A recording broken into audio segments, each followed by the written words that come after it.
оли барои ин нафарҳо тағйирот ворид шидагӣ нест ё метавонанд ҳамвора патенташонро аннулировать кунанд. Инаи як ҷои дигараша мехонем барои ҳамон нафарҳо тааллуқ дорад. Метавонад ки бе гузаштани граница дигар ҳар сол ҳуҷҷатҳои худша аз нав кунад. Ассалому алайкум ба ҳама нафарҳое ки ҳама рӯза видеоҳои моро тамошо мекунед.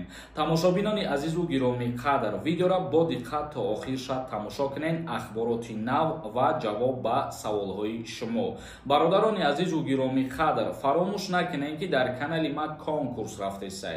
То имрӯза беҳад дастгирӣ хуб карден ва боварӣ дорам ки як ҳаракати дигар мекунед ва боз як бори дигар дастгиритона нишон метиҳед. Марҳамат, видеои аксияро тамошо кунед, билет барои шумо арзон ва билети бисёр харида метавонед. Ассалому алайкум бародарони азизу гиромии қадр. Имрӯз дар конкурсе ки каналда рафтесай аксия барои шумо ба 1000 рубл 10 дона билетон метиҳем. Дар конкурс шоҳҷоизаҳо Camry D, Camry C ва 199. Ин ҳамин номерое ки дар рӯи экран дидесен, дар ҳамин номер картаи Сбербанк ҳастай. Сбербанк ба номи Муҳаммаҷон меброяд. Сумта мепартой ва дар ҳамин номер WhatsApp ҳастай. Бо дар WhatsApp-аш чекта роӣ мекунӣ. Бидро ба аксия билет бихар ки пушаймон мешавӣ. Хоб мегзарем ба қисми мавзӯи асосии имрӯза. Дар як мавзӯе ки бисёртар тааллуқ дорад ба шаҳрвандони хориҷие ки дар Русия кору фаъолият мекунанд. Ҳама рӯза аз ҳар гуна шабакаҳо аллакай видеоҳо нашр шидестай ва худтонам видеоҳоро тамошо кардесен. Умуман ҳар кас фикра ақидаи худша баён карда гуфтесай. Бародарони азизу гиромии қадр, ва мо низ хостем ки охирон бор дар ҳамин мавзӯъ сода карда роҳҳои нозукиша ва роҳҳои хубиша бифаҳмонем. Оиди патент кардан ва трудовой договор ва граница гузаштани шаҳрвандони хориҷӣ барои аз нав кардани ҳуҷҷатҳо. Яъне ки мақомоти Федератсияи Русия хушдор дод барои нафароне ки дар Русия бо патент кор мекунанд чӣ тағйиротҳо ворид мешавад. Аз 7 январи соли 2024 шаҳрвандони хориҷие ки дар асоси патент фаъолияти меҳнатӣ менамоянд, ӯҳдадоранд дар бораи фаъолияташон ба Вазорати корҳои дохилӣ огоҳинома равона кунанд. Як чиша бародарои азиз бо диққат гӯш кунед ки дар ҳамин нусхае ки нашр шидагие омадагӣ ҳастае ки махсус нафарҳое ки бо патент кору фаъолият мекунанд дар Федератсияи Русия, нафарҳое ки частни кор мекунанд ё нафарҳое ки бе патент мисол ба ҷое ки дар ҳар куҷо кору фаъолият мекунанд, оли барои ин нафарҳо тағйирот ворид шидагӣ нест ва гуфта шидагӣ нестае ки чӣ тааллуқ дорад ҳамин тағйироти нав, ҳамин қонуни нав. ин тағйироту қонуни нав танҳо ба нафарҳое тааллуқ дорад ки бо патент кору фаъолият мекарданд. Аз инҷа пас ҳар нафаре ки патент дастрас мекунад бояд трудовой договор дошта бошад ва ҳамун трудовой договори худша ба Вазорати корҳои дохилии Русия бояд уведомления роӣ кунад. Дар ҳолати равон накардани уведомления метавонад ки патенти ҳамун нафарҳо аннулировать шавад.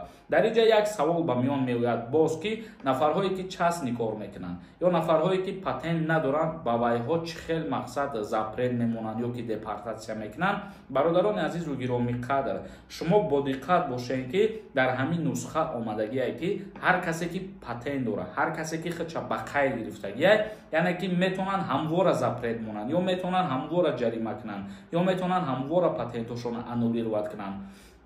нафарҳое ки дар Федератсияи Русия ғайриқонунӣ кору фаъолият мекунанд, худшона дар ягон ҷо сабтином кардагӣ нестанд, оли барои ин нафарҳо ягон чиз муқаррар кардагӣ нестай. Яъне чӣ намуд ҷазо пешниҳод мешавад ё ки чӣ тағйирот мешавад ё нафарҳое ки ҳуҷҷат надоранд частни кор мекунанд бояд ин нафарҳо чӣ кор кунанд, барои ё ҳичи гуфта шидагӣ нестай ва мумкин дар рӯзҳои наздик ё ки дар ҳафтаҳои оянда махсус барои ҳамин нафарҳорам бо ягон роҳи осониша бигӯянд ё ки махсус барои ҳамин нафарҳо ягон тағйироту иловаҳо низ ворид карда шавад. Яъне ки нафарҳое ки мисол кору фаъолият мекунанд, трудовой договор доранд, метавонанд ки ҳамин ҳуҷҷатҳои худшона то ҳатто бо тариқи сайти госуслуги равона кунанд ба Вазорати корҳои дохилии Федератсияи Русия ва худшона дар қайд бигиранд ки дар ҳақиқат трудовой договор доранд ва патентам доранд. Тамошобинони азизу гиромии қадр, мо хостем ки ҳамин нозукиҳои ҳамин ҷиҳата як бори дигар ба шумо огоҳ карда бифаҳмонем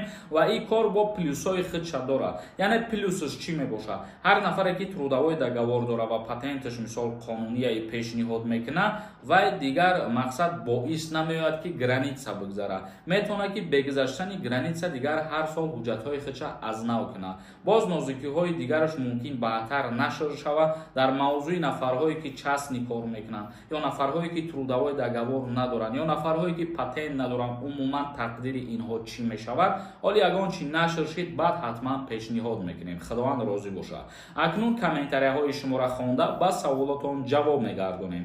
Бародарони азизу гиромӣ қадр, як касама ба шумо тавсия метиҳам, агар бихоҳем фаҳмидан ки запретҳои шумо кушода шудагӣ ҳаст ё ин ки не, ё агар бихоҳем фаҳмидан ки аз кадом шаҳри Россия запрет дорем, дар ин ҳамин рақамҳо WhatsApp да бинависонем, проверка мекунам ва ҷавоби аниқи дуруста барои шуморо мегам. Як кас нависондаи ака агар трудовой накунӣ, патент аннулировад мешавад.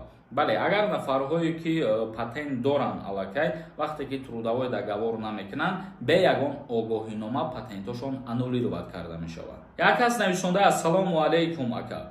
Бозӣ кай сар мекунен? Бозие ки дар канали мо рафтаисай бародарои азиз, билетҳои камтари дигараш мондай. Ба ҳамин хотир шумо дастгирӣ кунед, ҳаракат кунед, тезсар билетҳоро бихаред, мо тезсар финала мемонем. Як кас нависонда ассалому алайкум бародар. Рассамошкаи телефон кай ман мешавад? Сета телефон дорум, ягонташ кор намекунад. Якду сухан мегуфтӣ дар бораи рассамошка. Агар ҳамун се телефоне ки шумо дорен, вақте ки бо ба ягон давлати дигар сафар мекунен, истифодашон кардани шавен, метавонен ки истифода кунен, кор мекунанд. Вале дар ҳудуди ҷумҳурии Тоҷикистон бояд ҳатман аз қайд бигзаронен шавад. Як каси дигар навишонда ассалому алайкум ака. Оиди депортатсия 2024 депорт мекунанд ё ин ки не? Депортация мекунанд вобаста аз мақсад ҳуқуқвайронкуниҳо мешавад ки ё ҷаримаш мекунанд ё депортш мекунанд. Муҳаммад нависондай. Ассалому алайкум акаи Сорбон. Ака агар паспорта гум кунем, чӣ кор бояд кард барои вастановид кардан? Мешавад вастановид ё ин ки не? Агар паспорти хориҷиро дар назар дошта бошӣ, мисол вақте ки дар Россия қарор дорем, шумо загранпаспорти худтона гум мекунед, метавонед ки ба коркунои консулгарӣ ё ба сафорати ҷумҳурии Тоҷикистон дар шаҳри Москва муроҷиат кунед. Аммо варақае ки загранпаспорт дорен, шумо варақаи охирша бихонед, дар ҳамун ҷо ҳамин пунктош нависондагӣ ҳастае ки дар ҳолати гум кардани шиноснома шумо ба куҷо бояд муроҷиат кунед. Вале агар паспорти тоҷикӣ мисол дар ҷумҳурии Тоҷикистон гум карданша дар назар дошта бошӣ, бале меред ҷаримаша пардохт мекунӣ ва айсари нав вастановид мекунӣ. Як кас навишонда ассалому алайкум ака. Агар муҳлати патент буд ношида хона брай, выездид маҳкам мешавад? Не бародари азиз, ягон выездид маҳкам намешавад. Агар та сари вақт мақсад пули патента спорида иста бошӣ, ягон мушкилӣ намешавад. Як каси дигар навишонда ассалому алайкум ака. Масъалаи студентский билета гап мезадӣ.